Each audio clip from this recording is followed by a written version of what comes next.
အားလုံးပဲမင်္ဂလာပါရှင်ချိုကိုကင်း channel မှာပြန်လည်ကြိုဆိုပါရရှင်ကျွန်မဒီနေ့ချက်စားမှလေးရတော့ငါတလောက်ချင်းစီပြန်ဟင်းလေးပဲဖြစ်ပါရရှင်အားလုံးပဲ like ပါကြည့်ရှုအားပေးကြပါဦးနော်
ဟုတ်ကဲ့အရင်ဆုံးအိုးပူလာပြီဆိုရင်တော့စီထည့်ပါမယ်ရှင်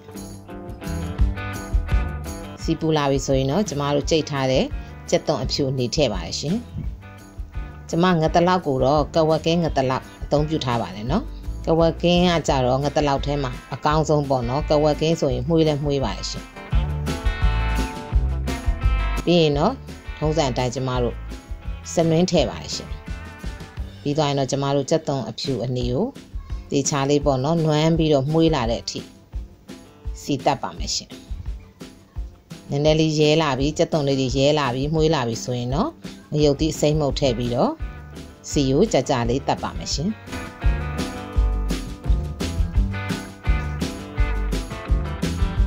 ပြီးသွားရင်တော့အရသာအတွက်ကျွန်မငပြားကြီးထည့်ပါရရှင်ငါးမှလည်းစားနေထားပါတယ်နော်ငါးကိုတော့ကျွန်မစားရဲ့အချိုးမှုတ်ကဲ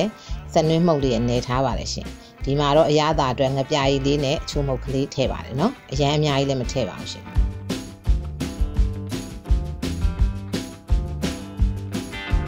ပြီးသွားရင်တော့စောစောအရသာနယ်ထားတယ်ငတလောက်တွေထည့်ပါတယ်ရှင်ပြီးရင်ငတလောက်ကိုကြာကြာလေးပေါ့နော်ကျမတို့လုံးပေးရပါမယ်ရှင်ကြာပြီအနံလေးလည်းမှုေးလာပြီဆိုရင်တော့ကျမတို့ဒီမကြီးအရင်ထည့်ပါတယ်ရှင်ချင်းစီပြန်လေးကိုကျွန်မမကြီးရည်လေးနဲ့ချက်ပါတယ်နော်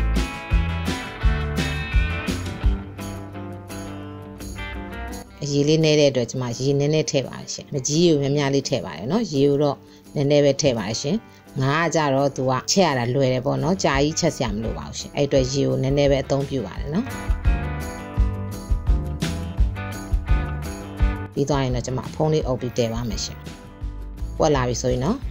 ဖုံးဖွင့်ပြီးတော့ငါးတွေကိုဟိုဘက်ဒီဘက်လှန်ပေးရပါမယ်ရှင်ဒီငါတလောက်ကလေးကမကြီးလေးထည့်ချက်တဲ့ကဟိုချင်းစီပြန်လေးဆိုပေါ့နော်အရန်စားကောက်မှာထမင်းမိတ်ပါတယ်ရှင်ကျွန်မချက်ပြီးတော့ထမင်းစားတော်တော်စားကောက်ပါတယ်ငပိရီကိုလည်းကျွန်မဖြော်ထားတယ်ဘူးတိပြုတ်ကလေးနဲ့ပေါ့နော်ထမင်းစားအရန်မိတ်ပါတယ်ရှင်အဲ့လိုလေးလှန်လှန်ပေးရပါမယ်နော်ဖုံးလေးဖွင့်လိုက်မွေးလိုက်နဲ့လှုပ်ပေးရပါမယ်နော်အသားလေးတွေဟိုဘက်ဒီဘက်လှန်ပေးပါမယ်ရှင်နည်းနည်းလေးစီပြန်တဲ့အထိကျွန်မတည်ပါမယ်နော်ရေလေးလည်းနည်းနည်းကြံမယ်စီလည်းပြန်မယ်ပေါ့နော်ခြာကန်လေးမှာတော့ကျွန်မရှမ်းနန်နန်အုပ်လိုက်ပါတယ်ရှင်ရှမ်းနန်နန်လေးအုပ်ချက်တဲ့အတွက်ပို့ပြီးတော့တလောက်ကမှုေးပြီးတော့စားခြင်းစုပ်ပဲဖြစ်ပါတယ်နော်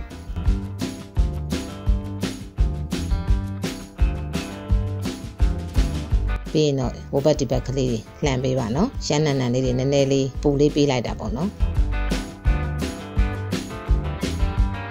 ပြီးတော့ကျွန်မဒီရှမ်းနန်နန်လေးမှုေးအောင်တော့ဖုံးလေးအုပ်လိုက်ပါတယ်ရှင်အခုဆိုရင်တော့အရသာကောင်းမွန်နဲ့ထမင်းစားလို့လည်းအရန်မိန်နဲ့ငါတလောက်ချင်းစီပြန်ဟင်းလေးတစ်ခွက်ရပါပြီရှင်ကျမရဲ့ဗီဒီယိုလေးတွေကိုကြိုက်နှစ်သက်တယ်ဆိုရင်တော့ like and subscribe လေးလုပ်ပြီးတော့အားပေးခဲ့ကြပါအောင်နော်